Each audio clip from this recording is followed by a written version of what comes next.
Welcome in. It is Big Ten today. Glad you are starting the new week with us. Dave Revson, Howard Griffith. I still can't get over what we witnessed in Miami. I mean, it really was an absolute blast. And then you got a chance to go down to Bloomington. Have you thought out yet? No. You did not I have warm. not. No, Yeah. and I wasn't. A lot of things, but warm was not warm one. was not one of them. But the fans came out still. Yeah. I mean, obviously there was a storm that was rolling through as well, so the fans got an opportunity to come out and celebrate their team one last time, and they didn't disappoint. Yeah, it's amazing. What an incredible, incredible story. We're going to take a little bit of time to reflect on it here. But again, what we're alluding to is IU's national championship celebration, and despite the brutal conditions, that is what they did. It's our big story. You had freezing temps, you had a winter storm bearing down, but tens of thousands of Hoosiers fans still got to Memorial Stadium Saturday to bask in the glow of the title, a scene that would have been unfathomable just 2 years ago, now a reality. 16-0 for Curt Cignetti's Hoosiers. Here's Howard with the champs. You know, it's all about people, get the right people, great leadership, and they came together, common cause, thought alike. We're not going to be denied in the toughest moments. They are true champions. Well, every year you got to start over. We're in chapter 3 now, so a lot of these guys are gone. But it's like building a house. You got to dig the hole, build the foundation, and that's what every year in college football, you know, you got to start square one.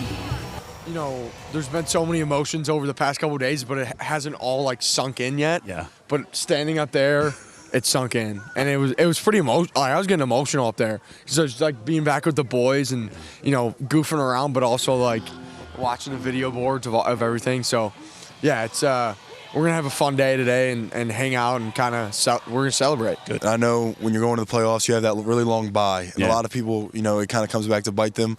I think that time that we had together made us so close. Just the New York trip to support Fernando, going to get any meal that we wanted to get, when nobody's in town, it's just us. Like, it's just such a great time to be together, and we built so many bonds that these are my brothers for life now. And, it helps to hoist that trophy at the end of it. But it's just guys I really care about. We all love each other, man. And it's been an unbelievable journey of guys that were never supposed to be here. And I think that's something that we all had in common, and it kind of helped us, bond quicker. You were there. We heard Red Lewis's voice, too. I know it was a big day for him as a former Hoosier. Just give us a sense of what that was like, what that celebration meant to everyone who had a chance to witness it. I still don't think it's sunk in. For the players, they've said that, they've stated that several times. I think you think about the fan base, and you think about where this program was 3 years ago. And yes, we've covered this team, and they've had some success in spurts. Maybe a season here, maybe a 6-week span there. But to be able to do what's happened over the last 2 years is just simply remarkable, to think about the way they've done it and the players that they've done it with and how they were able to take care or take advantage of the portal. We hear all the stories about the portal and all the things that are wrong with NIL, but then we see this story. It's unbelievable when you talk about coming together as a team, and you start to think about this as well. And I'm going to fast forward just a little bit. They talk about the Patriot way. New England's going back to the Super Bowl, and there's so many things that this is how the Patriots do things. This is how they do. And the reality, it's really no way. But once you have this type of success that Indiana has had, people want to be a part of. People want to find out what makes them tick. I have a good friend who's interviewing for some NFL jobs, an older guy, wants to talk with Cignetti. Why? Because it's an older guy having the type of success, and to pick his brain and to figure out how he's got it done. So they've done it much differently than anyone has done it before. And to see their fans, to see the players, to see this coaching staff, and even the support staff, because there are people on that staff, the support staff, who've been with this program since we've started here at the network, and have really watched this happen. And I think it's really remarkable, and it really speaks to the point of when you have the right people doing the right things, executing the right plan, this can be the outcome. That's what's amazing to me is you can get to a situation where you have the right people, but to get there as quickly as they did, I think is amazing. You bring up a great point about the support staff. I mean, I'll just name one of them, like Jeff Cagg, the SID's unbelievable sports information director. The sports information directors, for those who don't know, are kind of the conduit between us, anyone in the media, and the team. He has been there the entire time that the Big Ten Network's been on the air. He works tirelessly. And to see him enjoy this, I actually saw him out the night before everyone was out watching the Bears game, and you could just kind of see the giddiness and the excitement for him. Scott Dolson was a team manager at Indiana for Bob Knight on the basketball side. He has worked his way up through athletic administration. To see him be a part of this, we saw Don Fisher up on the stage, and there are countless others who we don't necessarily interact with, but who have kind of poured their heart and soul into Indiana athletics. And the reality is, Howard, there are people at schools all over the country who pour their heart and soul in and never have an opportunity to experience anything like this. But just so happy for that group. And then to your other point, once you have established it, now people know, hey, this is what it's supposed to be like. And you heard Curt Cignetti, he mentioned Chapter 3 with you. He said that to the fans, too. He said, Chapter 3 begins tomorrow, which, truth be told, I think Chapter 3, it actually began before the national championship game, just because of the way the calendar works and the fact they had to go out and recruit the portal and all those different things. But, you know, like, he's not resting on his laurels at all. It's just not the way that he's wired, and I don't believe it's the way that this program's wired. And it's not the way college football is set up. You think about winning a national title, they're now about 5 weeks away from spring ball beginning. So they're in winter conditioning now, getting ready for the next season. And when you have a deep run like they had into the playoffs and winning a championship, it happens like that. So he now has to bring this team back together, and you have to get that chemistry going. And that's a big part of what happens is this particular point from now until spring ball starts. So what is the biggest challenge there? I think it's interesting, and I noted this a couple of times as we were covering them in Miami, that I really thought that we would arrive at camp this past summer and see a team that was impressed with itself, that was not resting on its laurels, but thinking that they had really accomplished something, because that was how I saw it. I saw it as an incredible accomplishment and maybe even a little bit of an aberration. They saw it as a disappointment, and they were primed to exceed what they had done, to not just make the playoff, but win it. They ended up doing that. Okay, so now you've won it. Yes. So how do you avoid complacency? I think one of the things that happens, and part of winning it, is now they've had to go back into the portal. So now they've got some guys that they would not have gotten in previous years, right? That are high-profile players that now have to come and fit into the system. But that was my point when I talked about the Patriots way. Let's call it the Cignetti way, or the Indiana way, the Hoosier way. They now want to be a part of. Can you imagine 2 years ago a top receiver, a top quarterback wanting to be at Indiana with all the other things, opportunities that might be out there? So the challenge is bringing everyone together, and you're not trying to. It's easy to say you're trying to duplicate what has happened in previous years. Obviously, that's kind of obvious, but each team has a different makeup. Each team has different leadership. So those leaders have to emerge. But what's great about this is the guy in the corner office with his two coordinators and the rest of his staff, those guys have a standard. And if you want to be a part of this team, you're going to buy into that standard, not your own stuff that you came up with, that you learned from your private quarterback coach or your private receiver coach. That's not what we do here. It's about what we're doing, and you need to fit in. So that's the part. That's the challenge, because that's a new frontier for them. But the other side of this, there's still a team full of guys that others didn't believe in. So that's where, to me, this foundation has been built. We are still in a mode where we need to prove ourselves each and every week. And this is another area, too, where I think I'd be more concerned about complacency or resting on your laurels if it wasn't for what you're talking about. The fact that you have so many people who are in place who know that this is how we do things. And then the guy at the top, I mean, all I have to go on is what I have witnessed in 2 years, right? That's again, I know how he succeeded at these other places, but I didn't see it firsthand. Right. I didn't witness what it looked like for JMU to come out for a meaningful game. But I've seen Indiana come out for games that were incredibly meaningful and for games that seemed somewhat routine. Yeah. And the one constant is they are always, always, always ready to play. Ready to play. And part of that is the fear of letting your teammates down. That's another part, to me, one of the big characteristics of championship teams. I don't care what sport it is. When you're afraid to let your teammate down and you don't want to disappoint that person that's playing next to you, you dive into the plan and you want to go out, and it's a fear, and that fear is real. The other thing that's real crazy about this is I was, in the back of my mind, I was saying, well, they've gone undefeated. If they do this, they'll be undefeated, right? And I'm saying there's a pressure because I've been in a situation. We had a team that went 13-0, and we were trying to, when I was in Denver, and the pressure had mounted. It really had. But you're trying to, as a player, trying to convince yourself because you're saying, oh, well, there's no problem. There's no problem. Yeah, this is what we're supposed to do. Not a big deal, not a big deal. And then when we finally lost, it was like, whew, the weight was gone. You didn't see that with this team.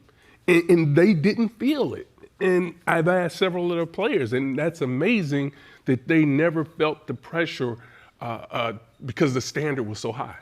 It's crazy.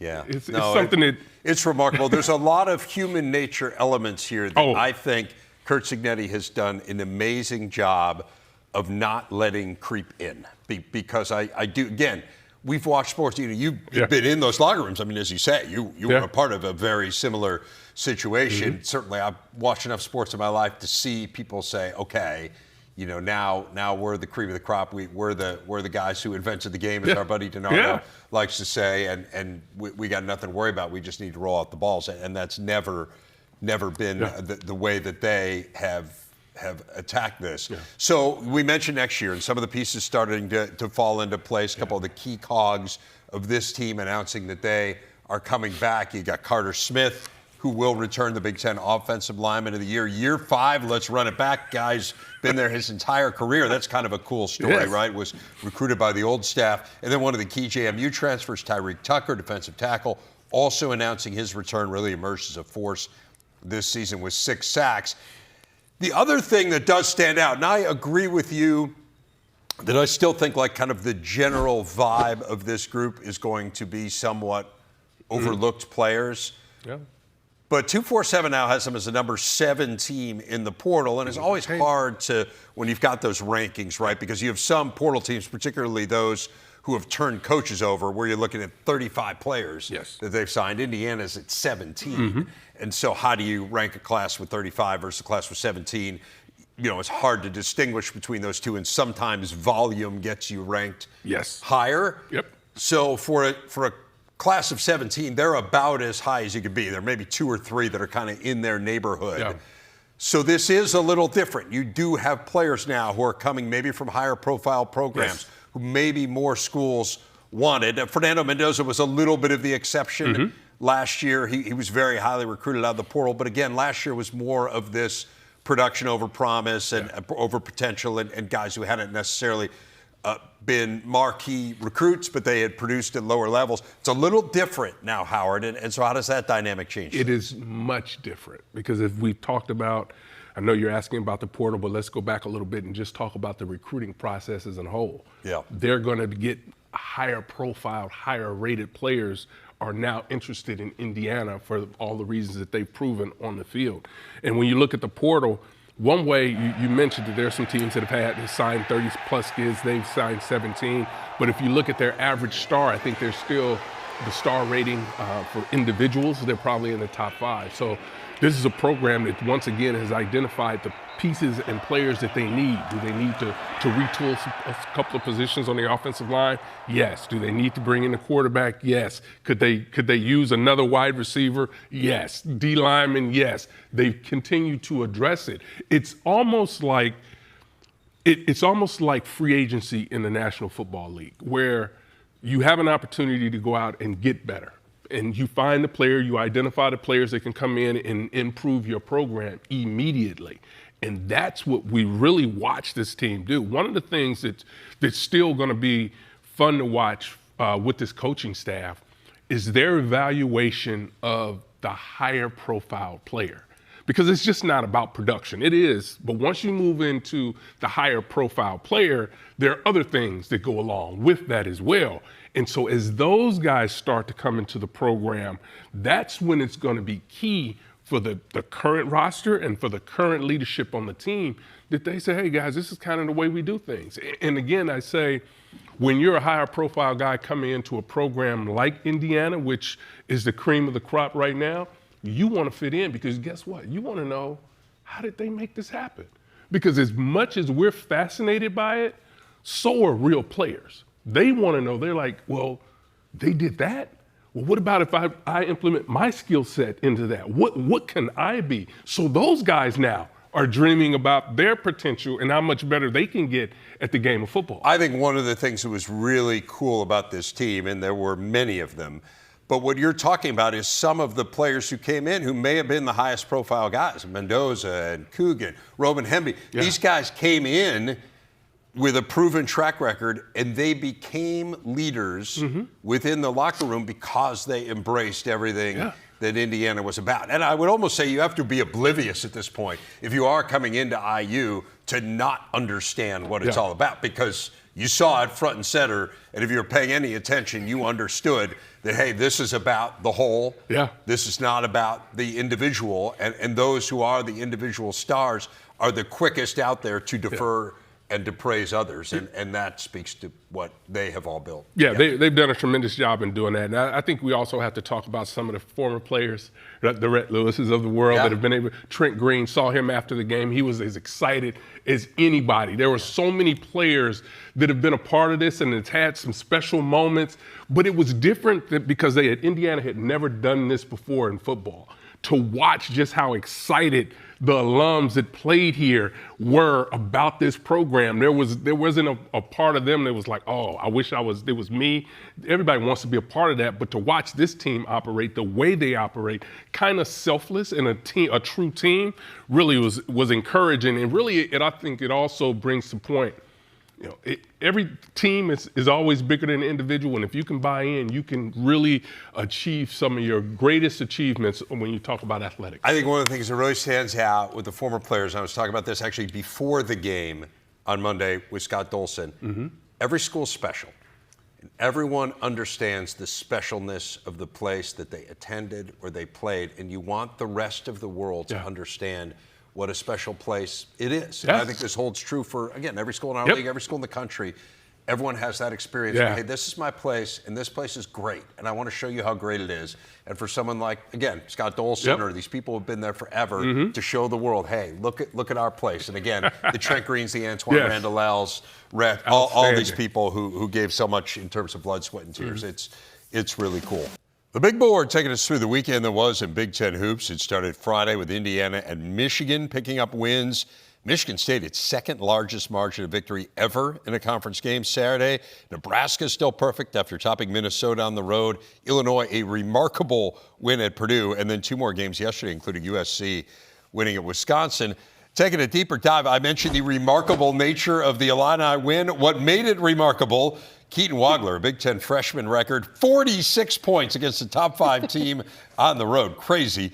Jeremy Fears, 17 assists in the Spartans win. Nick Martinelli continued his scoring spree in a loss at UCLA. And Nebraska extends the longest Big Ten win streak in 15 years.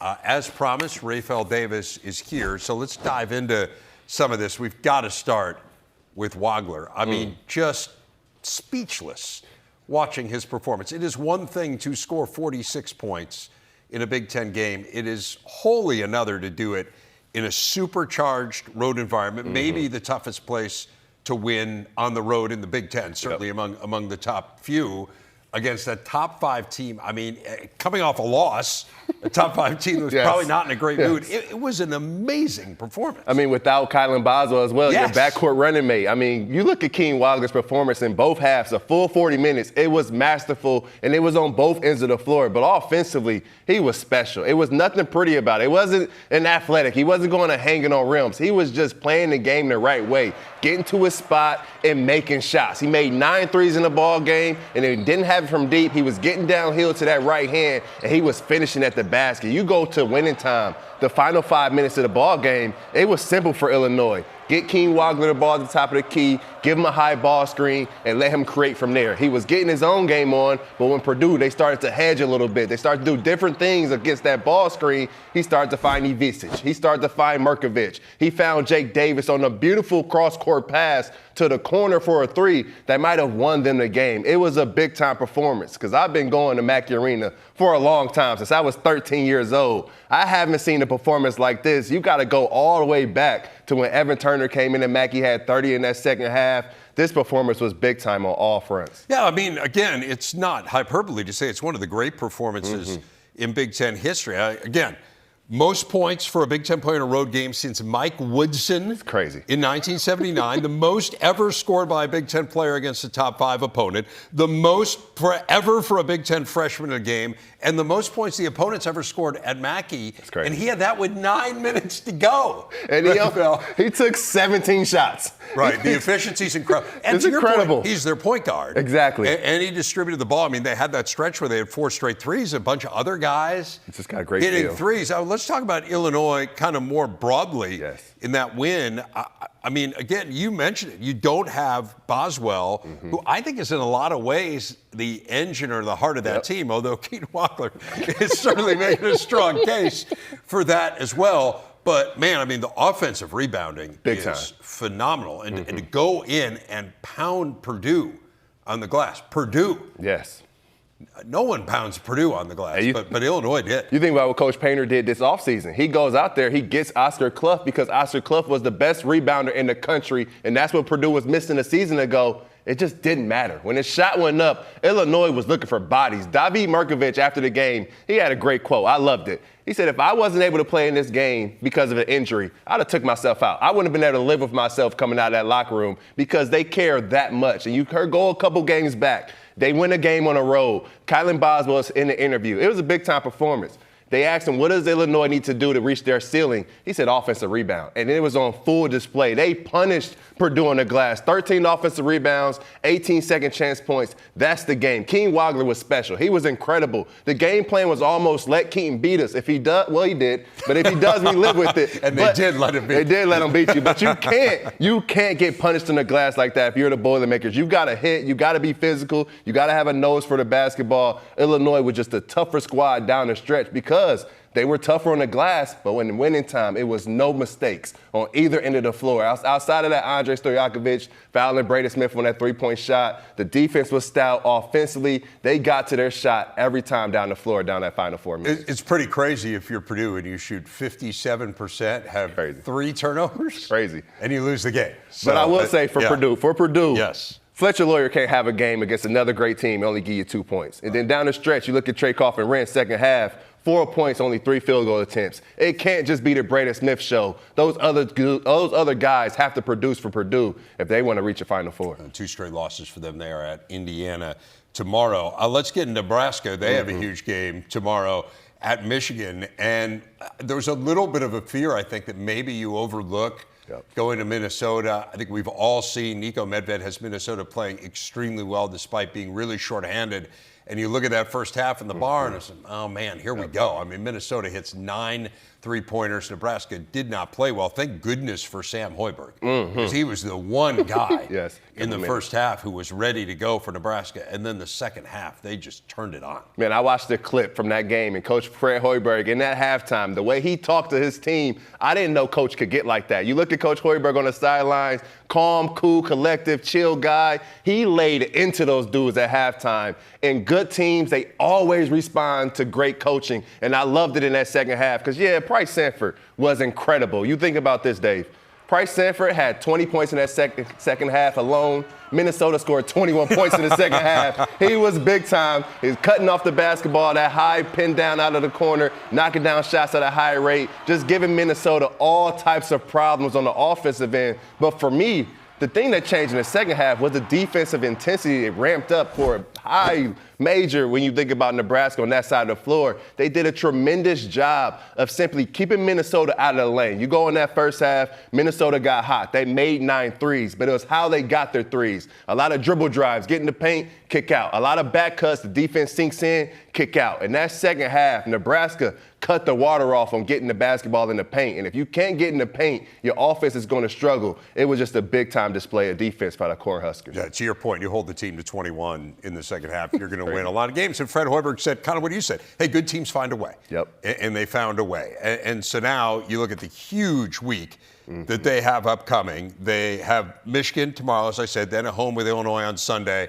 Then a week from now, the next week they play Purdue. So, I mean, we're really going to find out how good this Nebraska team is. I mean, they're fantastic. But if they win, if they win all 3 of those games, we're talking about a historic team. Let's get first things first. Let's start with the game where they go to Michigan. The Wolverines retired Trey Burke's jersey. Cool to see him back at Chrysler. John Beeline, our buddy, was there as well. And they were in a dogfight with Ohio State. They finished really strong in that game. What did you take from Michigan's performance, knowing that this Nebraska game was looming? Those final 8 minutes of the ball game, that's what's going to get Michigan to the national championship. If Michigan can bottle up the final 8-9 minutes of that Ohio State game, that's the deal. Because it's not about with Michigan, it's not about their offense at times. I know they're one of the better offensive teams in the country. They're uberly talented on that end of the floor. But when they decide to guard, when they decide to pay attention to the details on the defensive end, when they hit the glass, there's nothing you could do with them. Because Ohio State, they gave the Wolverines everything they could handle. The ball game was tied at 50 with about 8-9 minutes to go, and Michigan just cut the water off. They just put their hands on you,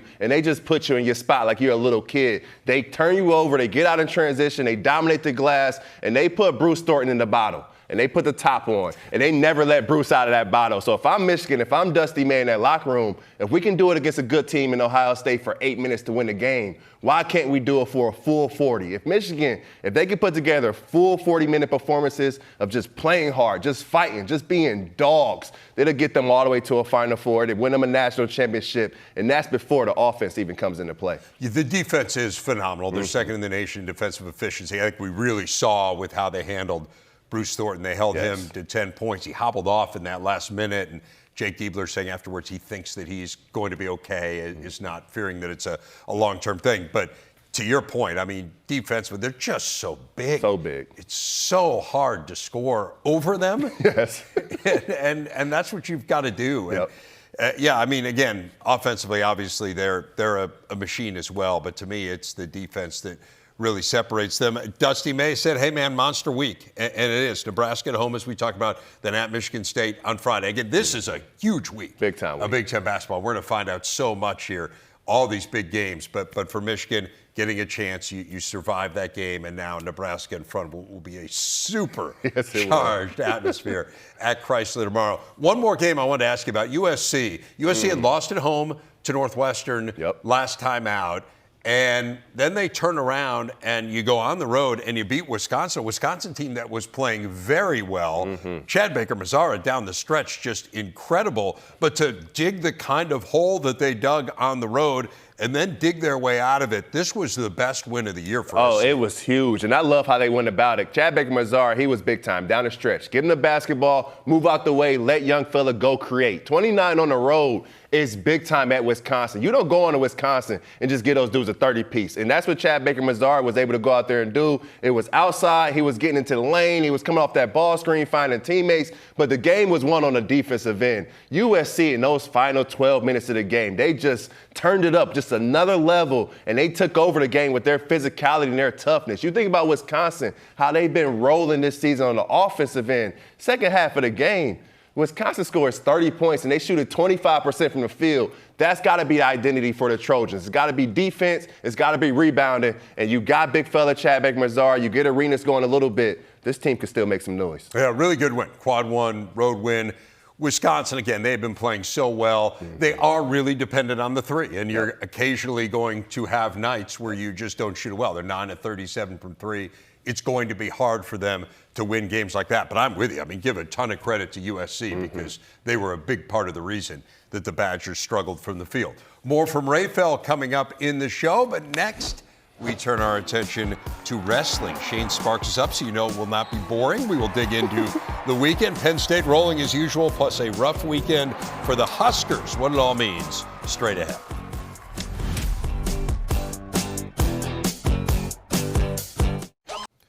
Home duel, road duel, virtually identical results for Penn State this weekend. Cale Sanderson's team blanked Indiana 48-zip Friday in State College, then went to College Park and had similar results to the tune of 51-0 Saturday. Now 4 Big Ten shutouts this season. They've won their last 3 duels by a lopsided tally of 150-0.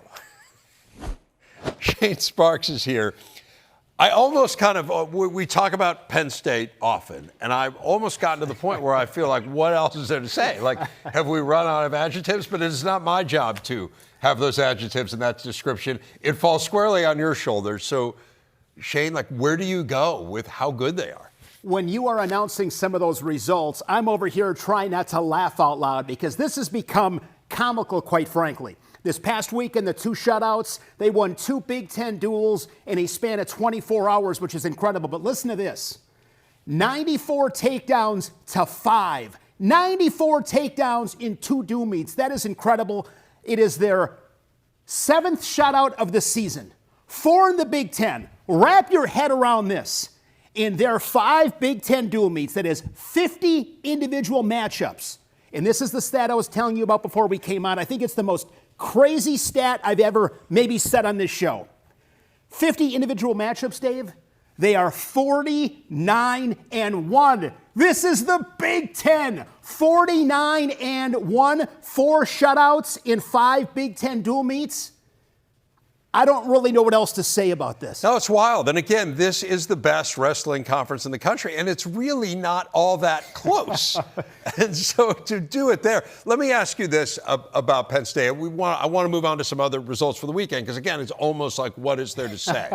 But have we reached a point? I mean, I think it would almost be foolish. Like when a team is so dominant, we like to say them or the field, right? I mean, you'd be foolish to take the field, right? Like would it be the biggest upset in the history of the sport if Penn State doesn't win the national championship? It would rank right up there. I mean, they have 6 guys ranked number 1. I mean, it is a murderer's row. Like I said before, they score points. 94 takedowns. There was a crazy match. I want to hit on this really quick. 149 pounds, one of the maybe the wildest match ever that I've seen in the Big Ten. Shane Van Ness, ranked number 1 in the country for Penn State at 149, wrestling Carter Young. Carter Young is beating him 7-1. And then Shane Van Ness scores 9 takedowns, I believe in the second period, a 31-15 tech fall. 46 points combined. I mean, that is a good 9 scrap. 9 takedowns in one period. I mean, just putting the pedal on the gas, scoring a ton of offense. I mean, that's what they do. And I think the lesson there is, Dave, for young wrestlers at home, and Penn State's a really good example of this, is they just wrestle. They just wrestle the next position. I mean, just wrestle. You give up some points sometimes. It's okay. They trust themselves. They come back and find a way to win. I want to get into Nebraska. 6th-ranked team in the country, 2 huge home duels. They had Iowa and Ohio State, and they ended up losing them both. So let's say they were close, but it was a big weekend. I know Husker fans were excited about it. They had their record crowd at the Devaney Center on Friday night for that Iowa duel. So let's talk about, first of all, what does the win mean for Iowa to go into Nebraska and win? Well, the big thing for Iowa, congratulations to head coach Tom Brands. He's led the Hawkeyes to 4 team championships, picked up his 300th career dual meet victory. That's a big deal. And the Iowa Hawkeyes with a really good bounce back. They fell against Penn State the week earlier. They come into Lincoln. It was a phenomenal showcase. They presented very well. The Red Express band was there. Herky was there. 7,891 fans. And they just broke that attendance record last month against Oklahoma State on December 21st. So it was a really big deal for them. But it comes down to winning the close ones, Dave. I mean, at 149 pounds, that was a really big matchup. It was a 5-5 score when Ryder Block pinned Chance Lamer. That one goes the other way. Maybe Nebraska wins. I mean, just a handful of tight matches. There was one at 174. Patrick Kennedy beat Christopher Minto. 1-point match. If Minto's able to win that, things are maybe a little bit different. So Nebraska, I know it's disappointing. I mean, they want to beat Iowa. Mark Manning was disappointed, especially the way they came out early. And against Ohio State, they fell behind 14-0. They lost by 1. That dual meet had 4 matches in overtime. 4. They went 2-2. The big one came down to heavyweight, top 10 matchup with Nick Feldman and A.J. Ferrari. And Feldman takes him down at the edge and finds a way to get it done. So Nebraska's still really, really, really good. It's just the way dual meet wrestling is, Dave. It's the way it's scored, and it's all about matchups, as we say in so many sports. So Nebraska, hey, they're still having a really good season. 2-2 in the Big Ten. They'll be okay. Yeah, I thought Brock Hardy had a great quote afterwards. He won his 100th dual meet. Yes, he did, against Iowa. And then he said after the Iowa match, I trade all of those wins for just beating those guys one time in a duel. 16-0 for Iowa against Nebraska under Tom Brands. Nebraska-Penn State Friday night. That's on the Big Ten Network. It's obviously a match everyone would be looking forward to.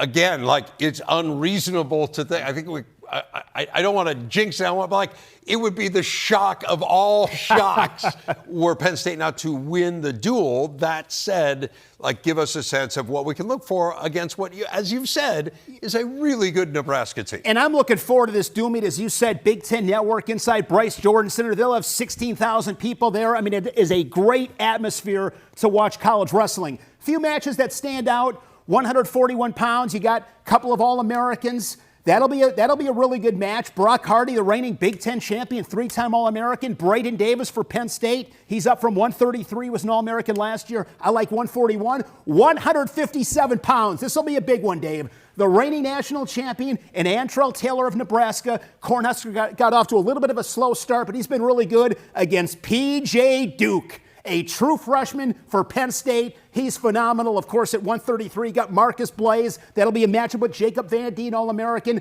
And then at heavyweight as well, A.J. Ferrari against Cole Mirasola. Mirasola, one of those young, up-and-coming Nittany Lions. As I've said it a million times at Penn State, they don't really, it's always about reloading. Yeah. I mean, they don't punt on seasons. I mean, they've won the last 4 national tournaments. It'll be fun to watch. It's more of individual matchups. I mean, Penn State, it's going to be really, really tough to beat them. But as we talked about with Nebraska, Ohio State, number 2 ranked team in the country, they are really, really good. That one's on the Big Ten Network. Valentine's Day weekend, February 13th here on the Big Ten Network, Ohio State, Penn State. Not to get too far ahead of ourselves, but I'm looking forward to that one as well. Okay, so it's a good thing it's not on Valentine's Day. So people can say, hey, I need to watch wrestling tonight, and then tomorrow we'll celebrate. And my guess is, Dave, you've already told your wife that on that February 13th, you're busy. Hey, you're busy. You're watching wrestling. How about this Friday? We got a triple header this Friday. Enough about the 13th. We're focused on this Friday. Triple header here on the Big Ten Network includes a half-hour wrestling pregame. Great stuff. Shane will have more from Shane as well coming up later in the show. Up next, though, Rapheal's back. Forget freshman of the year. Is Keaton Wagler the Big Ten Player of the Year? We will debate that next.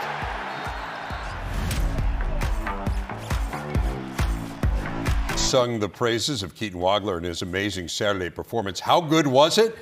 So good that Rapheal had this to say on social media, quote, I think Keaton Wagler might have just won Big Ten Player of the Year right in front of us. That is a bold statement considering how good some of the players are in the Big Ten. Among them, Braden Smith, who was phenomenal in that game as well. Defend this position here. I mean, do you really believe that he truly is Big Ten Player of the Year? For sure. After that game, I mean, you think about it. To me, it was a 2-player race. You got Keaton Wagler. You got Braden Smith. I think Price Sanford's in that conversation. I think Jeremy Fears is starting to put himself in that conversation. But it was a head-to-head matchup. Braden Smith, Keaton Wagler. Keaton Wagler won that performance. He won that matchup. He won that matchup against Bennett Sturts, another guy in that conversation. So when I look at it, you look at a freshman going on the road, multiple situations this year, the 20 points in the second half at Northwestern, big time. So when you're winning your team's games, when you're top 10 in the country, when you're knocking off other top teams in the conference, you got to be that guy. You go back a season ago, Braden Smith wins the award, but it was his individual performances in certain games that stepped him up a level. I think Keaton Wagler, after that Purdue performance, you go to Mack Arena, you get 46 and a win, and the ball is in your hands, and you're knocking down clutch shots. 15 seconds to go, ball top of the key, right-hand drive, right-hand floater, player of the year, Keaton Wagler. Dude is special. We're not even talking about freshman of the year no more. This guy's right now the player of the year. It's amazing how many great freshmen there are in college basketball this year. And, you know, a lot of them were guys you expected to be great, right? Yep. Cam Boozer, A.J. DeBance, all these guys. It's like, yeah, well, this guy's going to be a star. It's pretty cool that we've got a player in the Big Ten who nobody expected to be the best freshman in the league, and to your point, might be the best player in the league. I guess I would just say it's still January. Like, there's still a part of me that feels like, hey, let's see how this thing plays out. Let's see what Braden Smith does down the stretch. Let's see if Michigan State ends up. Well, let me ask you. Yeah. Say Braden Smith could keep balling out, keep having these games, but say they keep balling out, they had that head-to-head matchup. I hear you. Again, let's see who wins the league. Right. I mean, again, say Michigan wins the if league. we had to vote right now, yes. I'm with you. I think he's been the best player in the league. I guess there's a lot of season left. Not really, though. It's only about a month and a half left. I think he's proved it to this point. It was question marks. Purdue's lost a couple games in a row. You're not going to be Big Ten Player of the Year if you're not this season, if you're not finishing top 4 in the league. You look at Michigan. They play so many guys that's similar to Michigan State a season ago. Who do you choose? Because right now it may be Morez Johnson. It could be Yaxel. Price Sanford, he keeps this thing going for Nebraska, maybe. But as far as one player, individual performances going along with winning games, and you think about the talent he doesn't have around him. You look at Purdue, 2 All-Americans, Fletcher Loyer, senior. I think Illinois is pretty talented. Oh, not like Purdue, not even close. I mean, who's their second best player? See how long it took you to think about it? Yeah, well, I mean, I think Boswell's probably their second best player. And Boswell's a really good play hard guy. Purdue's second best player is an All-American. Yeah, hasn't necessarily played like it. That's true, too. All year, right? True. But I hear you. I mean, again, I think Illinois is super talented. I hesitate just because I think they have a lot of guys who can beat you on any given night. Again, I'm functional. I'm not disagreeing with you at all. I mean, I think to this point he's been the best player in the league. I just worry about handing over the award right now. But I don't disagree with your take. He's been absolutely phenomenal. Mm-hmm. I'm flabbergasted at how good he's been, because you kind of heard whispers, hey, he's been really good in practice, but to think he's been this good again on a team filled with guys who played in Europe who have been real stars, and for him to be as good as he is, pretty remarkable. Incredible. He thought he was going to red shirt coming into college. Think of that. That's what's wild. It's crazy. Yeah. We're going to wrap things up next. The gang is all here, and everyone will share their biggest impressions from the sport they follow most closely. That is coming up as we continue on Big Ten Today. The women's hoops top 25 hot off the presses. The Big Ten continues to show itself as one of the top leagues in the country. How about 6 of the top 16 nationally from the Big Ten, highlighted by number 2, UCLA. Everyone is back for some final thoughts on their respective sports. Howard, your respective sport is wrapped up for the year, yes. So we'll let you get the first word on your biggest takeaway from the season. I think it's as we watch our coaches grow at each program, I think it's been remarkable. You look at the Big Ten Conference right now, we're the best conference in college football and have unbelievable coaches. So I expect us once again to compete. Now the race for number 4 in a row starts now. Yeah, how amazing has this been? It's just been great to watch the Big Ten dominate 3 straight national championships. I think you have several teams poised to compete for it again next year. Rapheal, you got a lot of airtime today, but is there anything you didn't get to discuss that you would like to talk about coming out of the weekend? I mean, we got one of the biggest games of the season coming up in the Big Ten tomorrow. You got 2 top 10 teams. You got Michigan. You got Nebraska. It's going to be a big-time showcase in Ann Arbor. 2 of the better teams you'll see in college basketball. And then I think we got my guys going. Washington with a big-time win. I know Oregon has struggled this season, but I think Washington has turned that corner a little bit. If Washington keeps playing good basketball, Hannes Steinbach is a lottery pick. Zoom Diallo, a former McDonald's All-American, he could play at that guard position. You got back Ognacevic, you got good guard play, you get Wesley Yates going, get back confident. I think Washington could be right there to make a push to the NCAA tournament. They got a nice win already at USC. They've got some challenging games coming up here on the road. If they can win those, like you look at their schedule last 6 or 7 games, pretty favorable. So we'll see whether or not the Huskies can make a move and become an NCAA tournament team. And Shane, how about final thoughts for you? How about the takedown of the week? I'm told we have a takedown of the week. Well, I'll give you that, but first, I hate to make this flex on you guys, but I'm happy for the Big Ten on the gridiron going for 4 straight. How about Big Ten on the Resolite? Big Ten going for 19 straight this March in Cleveland. Didn't want to do that to you guys, but I had to. How about Jesse Mendez, 2-time reigning national champion? Jesse Mendez over the weekend with a pair of major decisions over a couple of All-Americans. He beat Vance Vombar of Minnesota, and then he beat Brock Hardy for the 5th time in 6 meetings against the Buckeye. Jesse Mendez, this guy is on fire, wants to win the Dan Hodge Trophy, and he leads a really, really good Ohio State Buckeye team. Jesse Mendez, the Buckeye, with a monster weekend for Ohio State. Howard, I'd like to see you get low, get a little bit of I mean, first of all, I'm watching a lot of basketball this week, and I'm going to be watching some wrestling because I bought in. Just right now, did you hear this? Yes. I'm in. Yeah. You should watch with me. We should have a watch party. Yeah, absolutely. Friday night triple header. All right. I'm going to be watching basketball tomorrow night, though. Big time. I mean, this is the best week so far this year of Big Ten basketball. Going to be a ton of fun. This was an absolute pleasure. I'm We getting should get nervous this still. group together more. I've always wanted to post up. Bring me in here. Give me the ball. Give me the ball. See, I'm too old for this. These young guys. Us old guys. Eventually. Thanks so much for watching Big Ten today. We'll see you for the football schedule.